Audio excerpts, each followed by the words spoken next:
Friends, welcome to the channel of A plus law academy. और अब जो है नेक्स्ट हम लोग आज सिविल लॉ 2 का जो पेपर है उसको डिस्कस करेंगे। सिविल लॉ 2 का जो पेपर का पैटर्न रहा है, ये थोड़ा सा सिविल लॉ 1 के कंपैरेटिवली देखा जाए तो it was moderate to difficult की कैटेगरी में पेपर रहेगा। It was not that much easy. 35 to 38 के आसपास क्वेश्चंस ऐसे हैं जो डुएबल हैं। 4 to 5 क्वेश्चंस थोड़े से कॉम्प्लेक्स हैं, स्टेटमेंट बेस्ड हैं, या फिर आप ये कह सकते हैं कि थोड़े से मॉडरेट नेचर के क्वेश्चंस हैं। और 4-5 सवाल ऐसे हैं जो बहुत कंफ्यूजिंग है। तो आज अब जो है सिविल लॉ 2 के पेपर के ऊपर बात करेंगे। हमारे पास जो सीरीज है दैट इज सीरीज ए। ठीक है, तो आप अपने अपने क्वेश्चंस जो है इसी के बेसिस पे मैच कर सकते हैं। एक एक करके मैं आप लोगों के साथ डिस्कशन करता जाऊंगा that what actually the probable answers of these questions which are being asked in the civil law 2 paper of Himachal Pradesh Judiciary। जितने लोग चैनल पे पहली बार आए सब्सक्राइब कीजिएगा। पहला जो सवाल है that is the doctrine of lis pendens provides that the pendency of suit or proceeding shall be deemed to commence from। अब आपने एक चीज का ध्यान रखना है, यहां पे ऊपर लिखा है shall be deemed to commence from और लिखा है the date of presentation of the plaint or institution of the proceeding। ये बिल्कुल ठीक है। ऑप्शन इज जो स्टेटमेंट ए है ये बिल्कुल ठीक है। आगे लिखा है shall continue until the suit of proceeding is disposed of by the final decree और ऑर्डर। अब अगर आप सवाल से रिलेट करोगे तो ऊपर पूछा जा रहा था इट कमेंसेस फ्रॉम, लेकिन आगे तो लिखा है till what time the lis pendens will continue, है ना। तो ये जो स्टेटमेंट बी है ये डायरेक्टली क्वेश्चन के साथ रिलेट नहीं कर रही है, लेकिन it is basically related with section number 652 of the TPA. अगला जो मतलब इसमें हम ये कह सकते हैं कि स्टेटमेंट भी ठीक है, लेकिन हमें देखना पड़ेगा ऑप्शंस क्या क्या है। आगे लिखा है complete satisfaction of the order is obtain unless it becomes unobtainable by reason of expiry of any period of limitation. और लास्ट वन है the purpose is to ensure that the process of the court is not subverted and rendered infructuous. अब ये 4 statements है हमारे पास, 4 statements है। हमारे को पूछा जा रहा है कि व्हेन इट विल कमेंस, है ना, when it will deem to commence. तो वैसे तो सिर्फ ऑप्शन ए जो है वो करेक्ट बनता है, लेकिन क्योंकि हमारे पास जो यहाँ पे ऑप्शंस दिए गए हैं आप लोग देख सकते हैं, like choose the correct option, only A B C, only A B D, only B C D and all the above. तो जो हमारी statements number A B C है, ए बी सी है, ये बिल्कुल हमारे सेक्शन 52 की एक्सप्लेनेशन से रिलेट करती हैं जो लिस पेंडेंस के प्रोसेस में आती है। इसके साथ साथ जो स्टेटमेंट डी है the purpose is to insure the process of court is not subverted and rendered infructuous, basically till the time the immovable property is till the time the immovable property is under sub judice. कोई भी matter अगर किसी immovable property को लेके चल रहा है तो उसके एलियनेशंस को रोका जाता है ताकि जो ऑब्जेक्टिव है, जो प्रोसेस है कोर्ट का, वो इनफ्रक्चुअस ना हो जाए।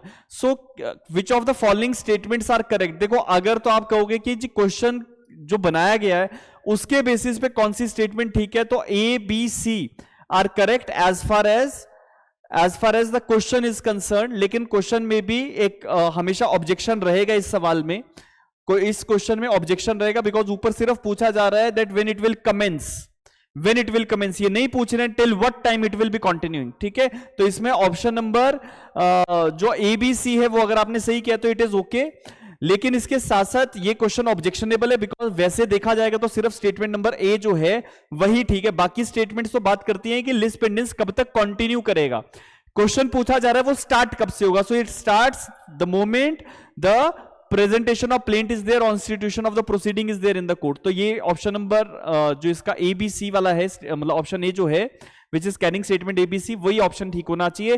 क्वेश्चन ऑब्जेक्शनेबल है, इस सवाल पे ऑब्जेक्शन आ सकते हैं। Next one is part performance would be applicable in the following condition. और कंडीशंस क्या क्या है, सेक्शन नंबर 53 कैपिटल ए से टीपीएस से सवाल है। स्टेटमेंट्स, पहली स्टेटमेंट है if there is a contract to transfer for consideration of any movable property, बिल्कुल ठीक है। The said contract is in writing, बिल्कुल ठीक है। The transfer is either performed or is willing to perform the part of contract, बिल्कुल ठीक है। The transfer must have completed in a manner prescribed by law, नहीं। Option number D जो ये statement number D जो है ये ठीक नहीं है, ये ठीक नहीं है। Reason is section 53 capital A का proviso, even if the manner prescribed is not followed still part performance is applicable. So which of the option is not essential for the applicability of the doctrine of part performance. Option number B जो है, जो only D की बात कर रहा है, उसका आपने ध्यान रखना है। Next one is with reference to the TPA match the following and give the correct answer. अब ये जो सवाल है मैच मेकिंग से रिलेटेड सवाल है, क्वेश्चन नंबर आपका 3। इसमें हमारा जो सही ऑप्शन है वो हमें ढूंढना है। देखो अब ये जो जजमेंट्स है रामबरन वर्सेस राम बरन वर्सेस राम मोहित, ये जजमेंट किससे रिलेट करता है? ठीक है, सो अगला जो Shantabai versus state of Bombay का जो केस है ये इमूवेबल प्रॉपर्टी से रिलेट करेगा। वीएन सरीन का केस पार्टीशन से रिलेट करेगा, और जुम्मा मस्जिद का जो केस है ये स्पेस सक्सेशनिस्ट से रिलेट करेगा। ये सारे केसेस नए हो सकते हैं आप लोगों के लिए, लेकिन जुम्मा मस्जिद वाला जो केस है ये हम लोगों ने क्लासेस में भी किया था, जो मैंने आप लोगों के साथ लिस्ट शेयर की थी केस लॉज की, उसमें भी ये केस था। So the right answer which we are getting as per the correct match is option number A. Option number A is the right answer of this particular question. अगले सवाल पे आते हैं। अगला सवाल आपका है, which of the following legislation defines licence.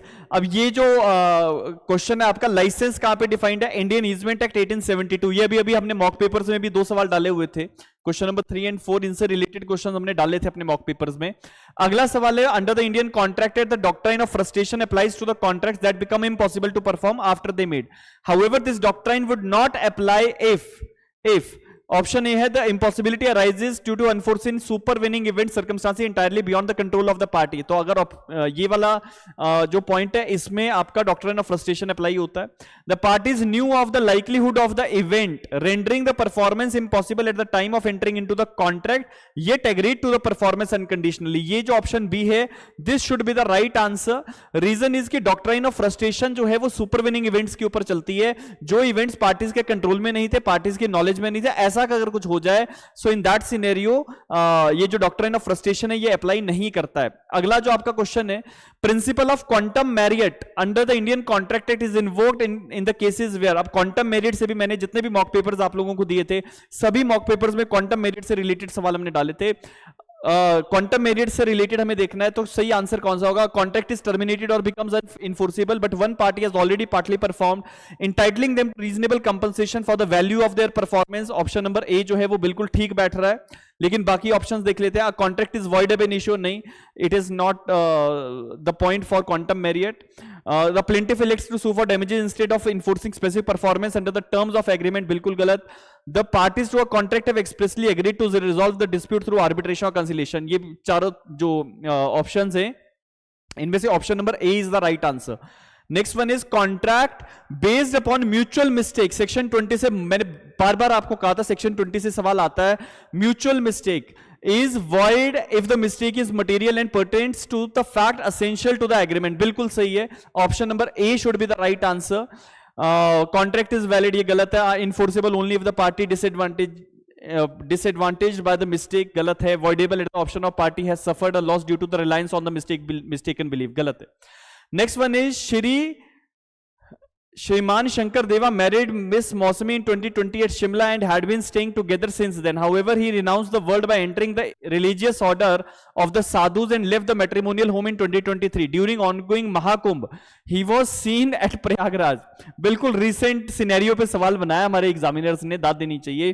तो under the Hindu Marriage Act, this would be a valid ground of which of the following? अब देखो एक चीज आपको समझनी है कि मैरिज एक बार सोलमनाइज हो जाए, उसके बाद डाइवोर्स के अगर जितने भी ग्राउंड्स है, उन्हीं ग्राउंड्स पे जुडिशियल सेपरेशन हो जाता है। तो यहां पे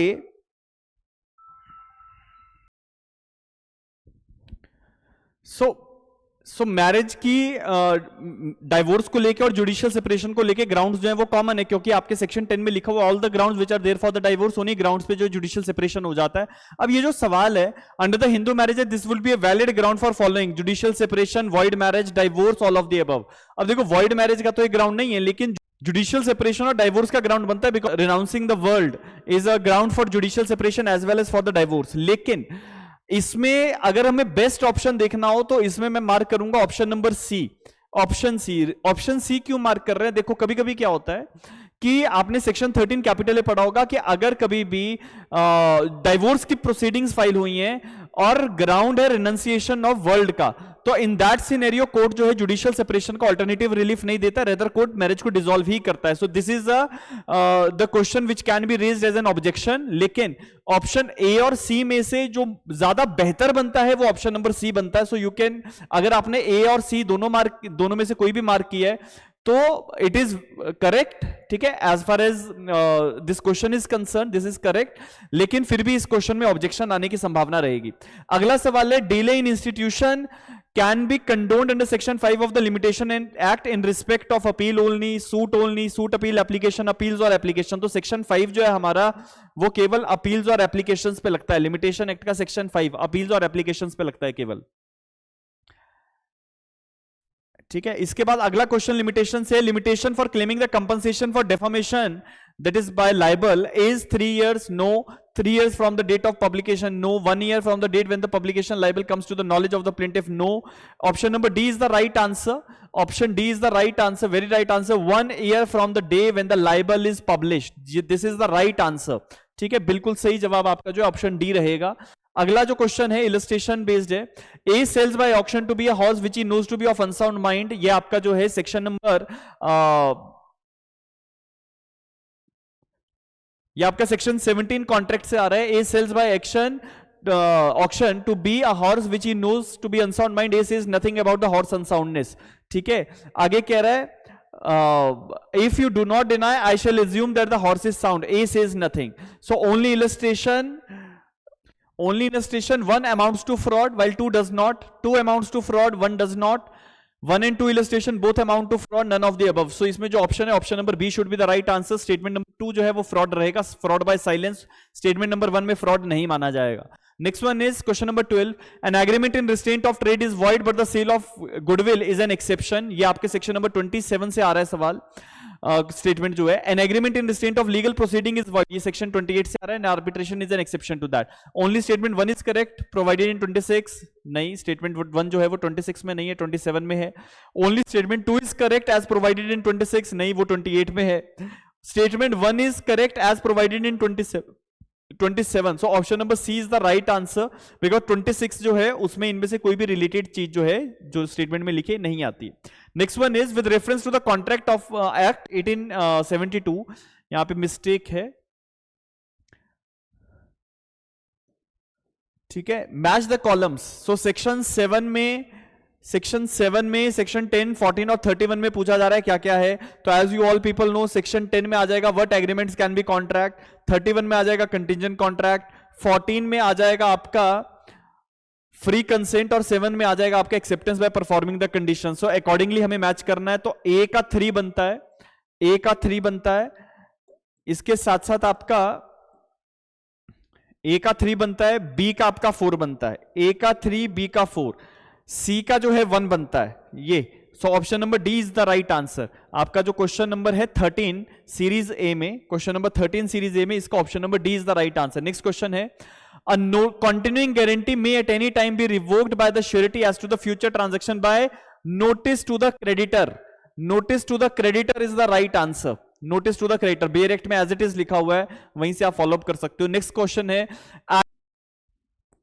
क्वेश्चन नंबर 15 हमारा है agreement if made without consideration is void which of the following is an exception. The consideration is इनएडिक्वेट. हाँ बिल्कुल ठीक है, बिकॉज कंसीडरेशन इनएडिक्वेट होने से जो है एग्रीमेंट आपका वॉइड नहीं होता है, एक्सेप्शन है ये. Agreement in writing by natural love and affection registered, ये भी बिल्कुल ठीक है. It is a promise made in writing and signed by the person to be charged therewith or by his agent generally or specially authorised in that behalf to pay wholly or in part a sum which the creditor might have enforced against the debtor but for the law of limitation of the suit. So option number C जो है ये भी बिल्कुल ठीक है. So D should be the right answer. Option number D should be the right answer. Next जो हमारा question है that as per the limitation act which where once the time has begun to run the number of public holidays and court holidays need to be excluded. No subsequent inability or disability to institute a suit or to make an application stops it. Option number B should be the right answer. Writ petition can be filed to stop the running of time. No. Parties can insert terms to stop the running of time. No. So option number B should be the right answer of question number 16. अगला सवाल है choose the correct option with reference to the vested interest. Vested interest जो है उसके related सवाल है TPS से. It is defeated by the death of the transferee before he obtains possession. गलत है, गलत है ये. It is not defeated by the death of transferee before he obtains possession. बिल्कुल ठीक है. It takes effect only on the happening of uncertain specified uncertain event. नहीं, गलत है. So option number B is the right answer. Option number B is the very right answer with respect to the vested interest. Section number 19 में as it is जो है लिखा हुआ है, आपने वहां पे ध्यान में रखना है. सेक्शन 19 से सवाल है. अगला क्वेश्चन है nemo det quod not habet is a general rule in case of any valid transfer. However, the following section of the TPA creates an exception to this in favor of the bona fide non gratuitous transferee. Bona fide non gratuitous transferee. Bona fide non gratuitous transferee का मतलब क्या है? जिस व्यक्ति ने वो property ली है किसी ऐसे व्यक्ति से जिसके पास इंटरेस्ट या टाइटल प्रॉपर्टी पे नहीं था, लेकिन अगर वो कंसिडरेशन दे रहा है, फ्री में ट्रांसफर नहीं हो रहा और बोनाफाइडी कर रहा है, तो वो ट्रांसफर ऑपरेट करेगा। So this is in reference to section number 41 of the TPA. अगला सवाल है, wagering agreements are void but not forbidden by law. This statement is absolutely true. Wagering agreements are void but not forbidden by law, are not forbidden by law, ये बिल्कुल ठीक है। ठीक है, partially true जो है इसका ऑप्शन देखना पड़ेगा, मैं कमीशन के आंसर देता है, बिकॉज वेजरिंग एग्रीमेंट्स जब तक किसी लॉ के अंदर जो है इलीगल ना डिक्लेयर हो तब तक वो जो है वैलिड रहते हैं, तब तक वो जो है इलीगल नहीं होते हैं। अगला सवाल है, in 1941 the colonial government has appointed 4 member Hindu law committee to draft Hindu law code bill under the chairmanship of sir B.N. Rau. Option number D is the right answer. Next one is, अगला सवाल है question number 24, marriage solemnised between two Hindus who are sapinda to each other if a custom or usage is valid, if a custom or usage governing each of them permits the marriage between the two. Option number is absolutely correct, each of them लिखा हुआ है, each of them. और ये सवाल आप लोगों को ध्यान में होगा तो मैंने मॉक पेपर्स में भी आपको डाला था, और अभी तो कुछ बच्चे मेरे साथ इससे रिलेटेड सवाल भी पूछ रहे थे कि सर ये इसमें क्या सिनेरियो है, पास्ट ईयर्स में पूछा भी गया है ना। So option number A is the right answer. Next one is match the following आ गया है, डिपेंडेंट्स की बात है, डिपेंडेंट्स की बात है, वाइफ सेक्शन 18 के अंदर है ना, वाइफ इज इन सेक्शन 18, तो सीधा सीधा हमारा जो आंसर बनेगा वो ऑप्शन नंबर ए में पहुंच जाएगा। अगर आपको बाकी ना भी याद हो तो सीधा सीधा अगर आप एक भी याद कर लेते, एक भी आपके ध्यान में होता तो सही आंसर तक आप बहुत इजीली पहुंच जाते, है ना, क्योंकि वाइफ जो है वो सेक्शन नंबर 18 के अंदर है, widowed daughter in law section 19 के अंदर है, children and aged parent section 20 के अंदर, और डिपेंडेंट्स जो है वो 22 के अंदर है। सो राइट आंसर हमें मिल गया। Which of the following is correct in respect of the law of limitation? It bars the judicial remedy, बिल्कुल correct, limitation bars the remedy but does not extinguishes the right. तो statement C गलत है, it is a substantive law, no, limitation is a procedural or adjective law. अगला सवाल question number 27, the period of limitation to redeem or recover possession of the immovable property मॉर्गेज्ड is 30 years. 30 years, कोई भी property अगर आपको redeem करनी है, ठीक है, तो उस सिनेरियो में आपके पास 30 साल का समय है। Next one is judgment of the High Court of Himachal Pradesh Mrs Prem Sagar versus Oriental Insurance Company Limited relates to the following provisions. ये आपका जो है सेक्शन 2 क्लॉज जे और सेक्शन 4 दोनों से रिलेट करता है ये जजमेंट, तो both of these should be the right answer. Option C जो है वो आपका राइट आंसर होगा, इस सवाल का राइट आंसर होगा। अगले सवाल पे आते हैं, as per HP urban rent control conversion of residential building into non residential can be done by anyone, it is not permissible, only state can do, can be done only with the permission of the controller. Option number D is the right answer. अगला सवाल question number 30, with reference to the section 20 of HP Urban Rent Control Act, read the following statement. If a landlord refuses to deliver the tenant a written receipt of the amount paid as a rent, the tenant may file an application with the controller within 3 months. बिल्कुल गलत, ये 3 महीने नहीं है, यहाँ पे बेरेक्ट में 2 महीने लिखा हुआ है, तो स्टेटमेंट 1 तो गलत है। The controller may order the controller may be ordered direct the landlord to pay the damages that may be double of the amount of rent. So statement 2 is correct. So option number C is the right answer. अगले, under the Hindu succession act, which of the following will lead to complete disinheritance of a legal hire? Complete disinheritance किसका होगा? A hire converting into another religion, नहीं, hire converting into another religion को property मिल जाती है, he is not disinherited, उसके जो further generations आती हैं after conversion उनको right नहीं मिलता। A hire murdering the person from whom they were to inherit, तो ये बिल्कुल ठीक है। A hire remarrying after divorce, नहीं, गलत है। A hire renouncing their share explicitly through oral declaration, this is also not most appropriate, so option B should be the right answer. Question number 34, with reference to the HP Urban Rent Control Act, match the following. List 1 और list 2 के साथ अब हमें match करना है, HP rent control का है। Definitions 2 clause जे के अंदर है, आपका fine premium not to be charge in grant of renewal section number 8 के अंदर है, सेक्शन 8 के अंदर है। कटिंग ऑफ और withholding essential supplies of services, ये जो है आपका आपको मिलेगा सेक्शन नंबर 11 के अंदर। And landlord duty to keep the building और इन और rented land in good repairs, question number 13 में रहेगा। तो आपका जो राइट आंसर इसमें बनता है दैट शुड बी ए का 1 है, बी का 4 है, ए का 1 है, बी का 4 है, सी का 3 है और डी का जो है आपका 2 है. सो option number D should be the right answer. Option number D should be the right answer. चलिए अगले सवाल पे आते हैं. नेक्स्ट क्वेश्चन आपका शिल्पा शैलेश वर्सेस वरुण श्रीनिवासन की जजमेंट से. लास्ट ईयर भी 2 बार सवाल पूछा मैंने, बार बार कहा था पढ़ के जाना, ठीक है. आई होप आप लोग ठीक करके आए होंगे. Shilpa Sailesh versus Varun Srinivasan. Supreme Court delivered the judgment on the issue irretrievable breakdown of marriage. Which of the following is true?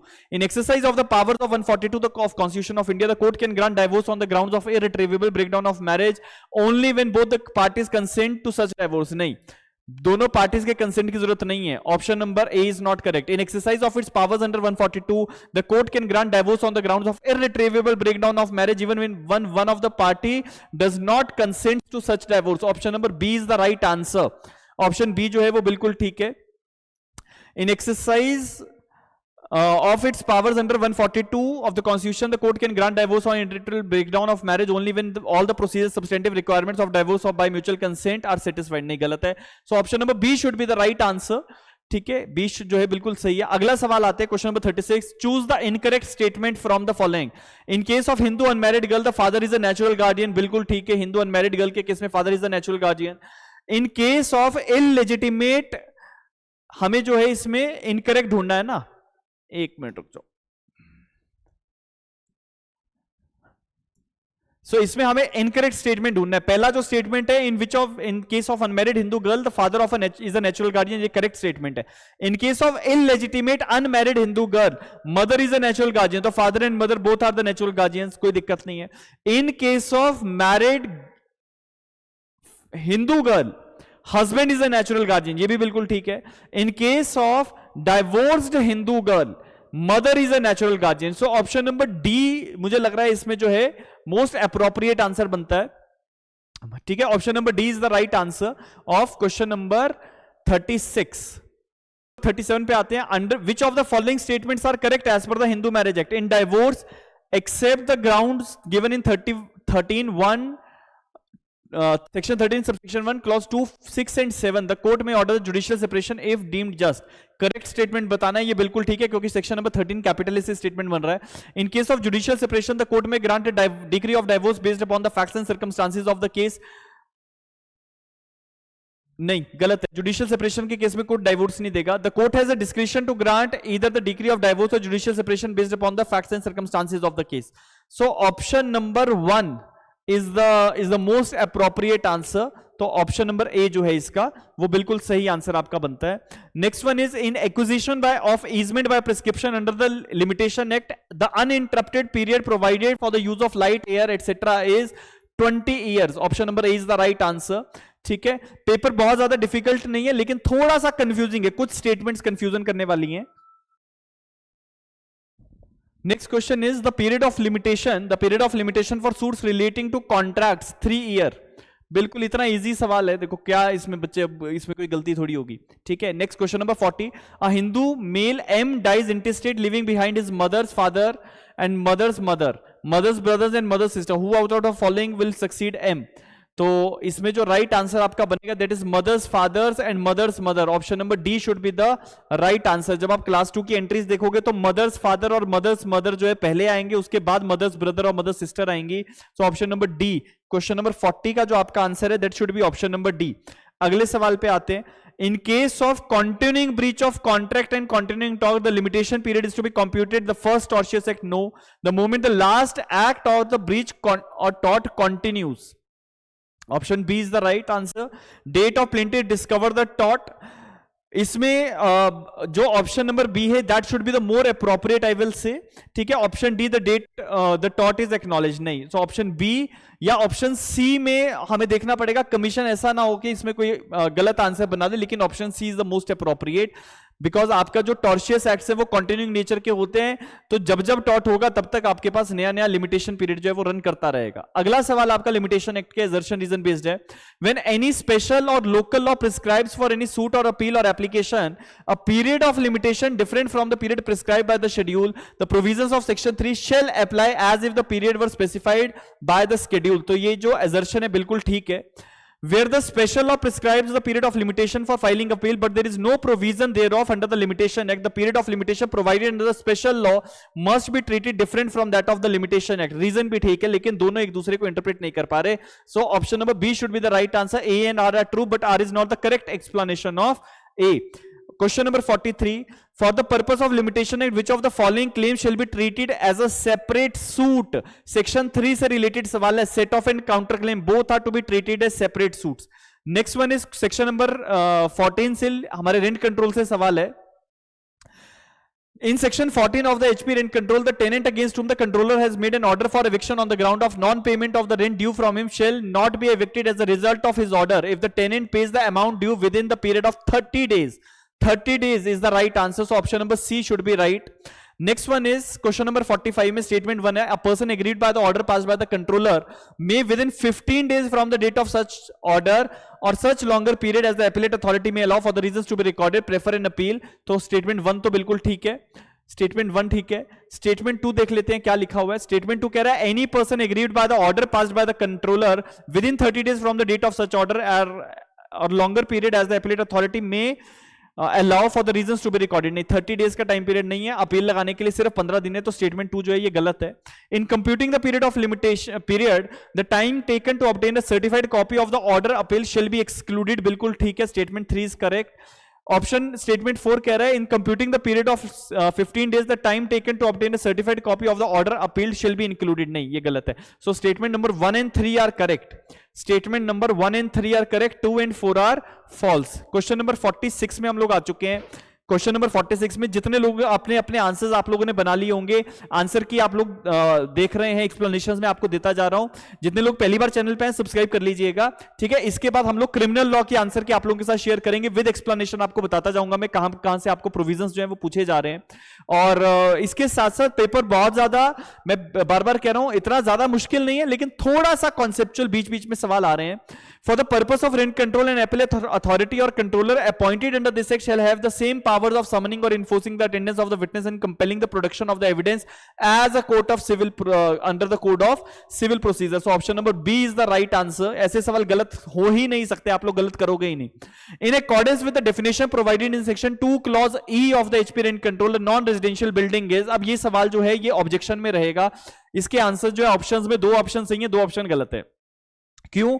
Because इसमें नॉन रेजिडेंशियल बिल्डिंग पूछ रहे हैं. अब building primarily use for trade and not for residential purpose, ये non residential होती है. Option A बिल्कुल ठीक है. अब building partly use for both business and trade and residential purposes with a person conducting business is also residing. Option B भी बिल्कुल ठीक है. तो इसमें 2 ऑप्शन हमारे सही हो रहे हैं. A building that is let out separately for residential non residential were both treated equally. नहीं, ये गलत है.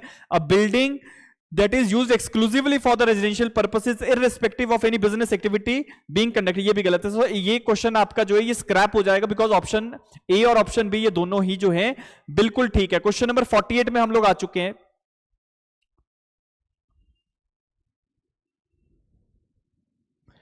क्वेश्चन 48 कह रहा है as per section 17 of the HP urban rent control act when can a landlord recover possession of the premises from the tenant who has not vacated after the agreed period despite the tenant's refusal to leave. Only when the tenant voluntarily agrees. No, if the landlord obtains the permission from the controller and the tenant does not vacate after the agreed period. So option number B should be the right answer. क्योंकि option C कह रहा है if the landlord can prove that the tenant violated. नहीं, section 17 में इसकी जरूरत नहीं होती है.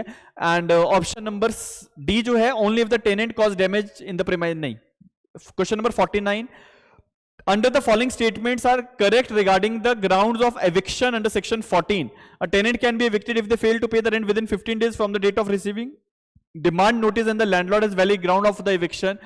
So option A जो statement 1 तो ठीक लग रही है. ठीक है. Next one is tenant can be evicted automatically if he occupies the property for more than 10 years without any written agreement. गलत है. A tenant can be evicted solely on causing minor damage to the property regardless the intent. ये भी गलत है. So statement number 1 is correct है ना. तो option A should be right. And the last question for civil law 2 paper, उसको आप लोग एक बार देख लो. Match the following है. eviction of tenant. Eviction of tenant का सभी लोग जानते हैं सेक्शन 14 के अंदर है. फाइन और premium not to be charge for grant और रिन्यूअल और कॉन्टिन्यूएंस ऑफ द टेनेंसी 2 में है. Landlord duty to keep the building और rented land in good repairs question ये सेक्शन 13 में आएगा। Lease of vacant building section number 19 में आएगा। So 1 2 3 4 as it is match हो रहे हैं, 1 2 3 4। So option number C is the very right answer. और ये दो सवाल एक जैसे बना दिए, पता नहीं कमीशन ने ऐसा क्यों किया है, लेकिन ये हमने आप लोगों के साथ पूरे आपके आंसर्स जो हैं वो आपको बता दिए हैं। एक दो क्वेश्चंस में हो सकता है कमीशन के आंसर की में आंसर्स कुछ और आए, तो उनको देखना पड़ेगा, हमें उसकी जस्टिफिकेशन देखनी पड़ेगी क्या है, लेकिन अदरवाइज ब्रॉडरली 98% आपके आंसर्स यही रहने वाले हैं। तो इसके साथ साथ अब नेक्स्ट सेशन में हम लोग क्रिमिनल लॉ के क्वेश्चंस के ऊपर बात करेंगे और मिलते हैं आप लोगों के साथ नेक्स्ट सेशन में। Thank you so much.